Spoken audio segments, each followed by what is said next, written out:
حضرت حمزه رضی الله تعالی عنہ دا د نبی علیہ الصلوۃ والسلام تر مبارک د نبی علیہ الصلوۃ والسلام تر دی د نبی علیہ الصلوۃ والسلام نه یو کال به مشرو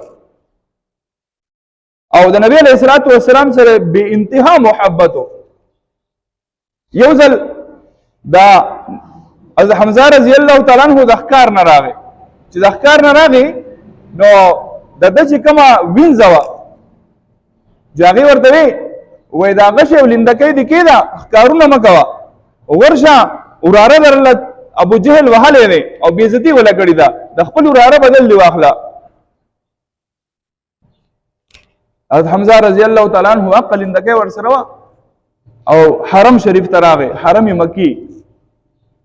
کوم ځای کې چې کعبة الله ده دلته راغی او د مکی مکرمې د سرداران کم چې کافران دا ناس ابو جهل سرپرستی کوله او دې एकदम راغی انتهایی پهلوان سړی چې څنګه رانه وته جو کسانو ستړي مشي وغیرہ کم مشر سړی راشي خلک وته کوي 10 ستړي مشي مړي مشي ونه کړه او ډایرک راغی د ابو جهل په دې لنده وو بشي لنده خو پیژنې ځکه ما لنده چې په دې سر وو دې ته کمان وای په اردو کې په دې سر وو په دې سر وو د مرانه ونه راوچته کو او بیا له پړځو چونکه طاقتور سړی پهلوان سړی راوی ګرځاو او ورته وای تاسو څنګه همت وشو چې تر اله زما په وراره باندې گزار وکړو زما وراره لا وارث نه دی د هغه د حمزه په شان تر موجود دی او آینده لپاره دی ته ګوري که پوښتنه سترګم وکړه سر بدن کټ کو ابو جهل وته وای ته داغه خبرې چې هغه کم نمونه دعوت شروع کړي وای که داغه دعوت حق دی ټول ناول ما قبول کو او است دروت وآینده لپاره احتیاط کو ګوري چې کله واپس راغی نبی علیہ الصلوۃ والسلام ته وی دا الله حبیبا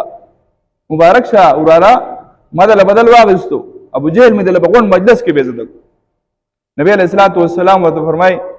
وی ای زما ترا زدا نه غواړم چې چا بیزتی دی وشي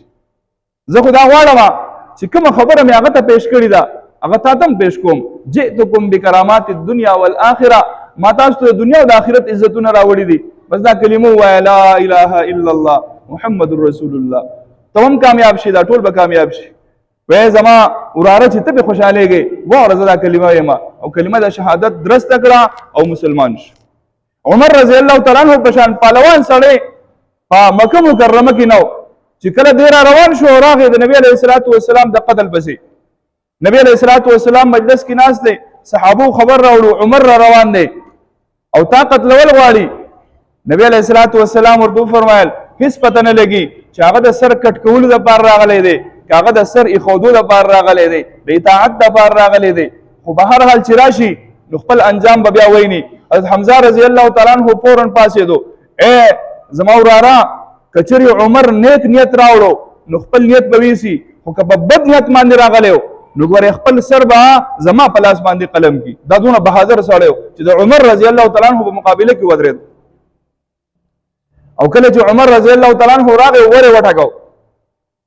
نو دی ور مخکې شو دا د بهادر سړی کاری ور کولا وهل هر سړی ور نشي کولا یریږي سړی الکه پته نه کې دا طرف دا سره کم نه مناسبه ده څنګه چل بکای زموږ خپل کشران توایو کنه څوک ور وټاکای اول دې تپوس کو وسوکه از حمزه رضی الله عنه فورا ور کولاو